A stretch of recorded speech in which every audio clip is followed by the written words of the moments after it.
Terra est une association née en 2004 et implantée à Saint-Groux et qui a pour objet de favoriser l'implication des jeunes dans les projets internationaux.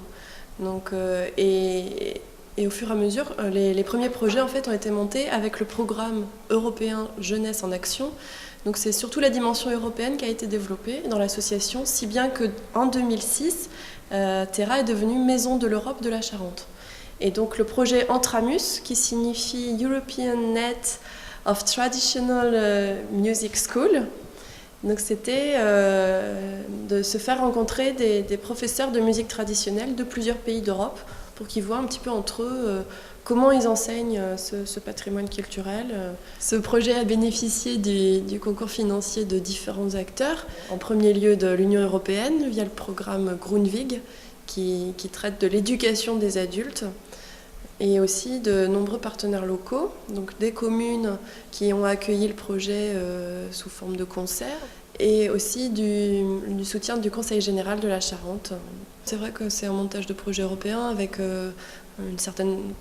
des procédures particulières, des dossiers à déposer à certaines dates, donc ça demande surtout de l'anticipation.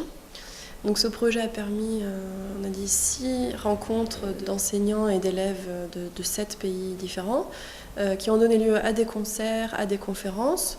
Donc il y a eu notamment un concert important donné à Mansle en 2006 et puis le concert final en 2007 à Nava.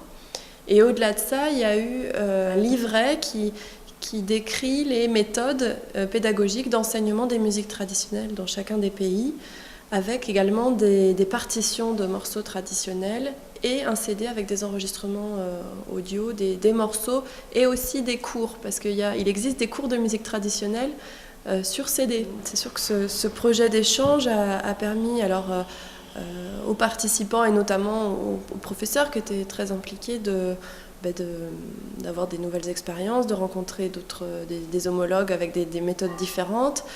Pour les jeunes charentais, ça a été aussi tout à fait moteur d'une nouvelle envie d'apprentissage, d'une curiosité culturelle. Donc oui, ça a eu des conséquences bénéfiques.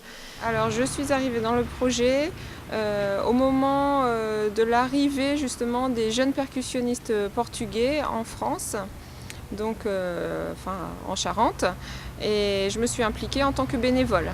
Comme je pratique la vielle à roue, j'aime bien cet instrument et j'étais amenée à rencontrer Paul Groslier, c'est le professeur de musique trad d'Angoulême. J'ai plus pris part en tant que musicienne amateur.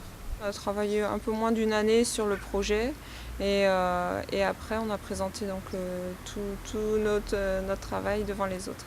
Ce projet, ça m'a beaucoup apporté au niveau plus personnel, au niveau de la musique, au niveau de la méthodologie, comment faire un travail en groupe, commencer, le faire vivre et puis après tout l'aboutissement aussi de montrer son projet. Ça m'a beaucoup apporté aussi au niveau des autres pays parce que j'ai entendu beaucoup de nouveaux rythmes et nouvelles mélodies, c'est très enrichissant.